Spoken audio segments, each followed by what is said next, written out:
ജീവിതം എപ്പോഴും ഒരു അനുഗ്രഹമാണെന്ന് നമ്മൾ കരുതുന്നു. പക്ഷേ ചിലർക്കത് ഓരോ നിമിഷവും അനുഭവിക്കുന്ന ഒരു വേദനയാണ്. ശ്വാസം തുടരുന്നു, പക്ഷേ ജീവിതം നിശ്ചലമായിരിക്കുന്നു. അവിടെ നിന്നാണ് അപകടകരമായ ഒരു ചോദ്യം തുടങ്ങുന്നത്. ജീവിക്കാൻ അനുവദിക്കണോ, അല്ലെങ്കിൽ വേദനയിൽ നിന്ന് മോചിപ്പിക്കണോ? ഈ ചോദ്യം കൂടുതൽ ശക്തമായി വരുന്നത് ഹർഷ് റാണ പോലുള്ള കേസുകൾക്കൊപ്പമാണ്. അപകടത്തിൽ തലയ്ക്ക് പരിക്കേറ്റ് 13 വർഷമായി കോമയിൽ കഴിയുന്ന 32-കാരൻ ഹരീഷ് റാണയുടെ ദയാവധത്തിന് അനുമതി നൽകി സുപ്രീം കോടതി. ഒരു ജീവൻ അവസാനിപ്പിക്കുന്നത് കരുണയാണോ അല്ലെങ്കിൽ കുറ്റാണോ? ഇന്ത്യയിലെ നിയമം ഇവിടെ വളരെ വ്യക്തമാണ്.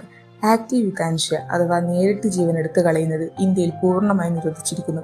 എന്നാൽ അരുണ ഷാൻബർഗ് കേസിനു ശേഷം പാസീവ് യുതാൻഷ്യ അഥവാ ലൈഫ് സപ്പോർട്ട് പിൻവലിച്ച് സ്വാഭാവിക മരണത്തിന് അവസരം നൽകുന്നത് ചില സാഹചര്യങ്ങളിൽ അനുവദിച്ചിട്ടുണ്ട്.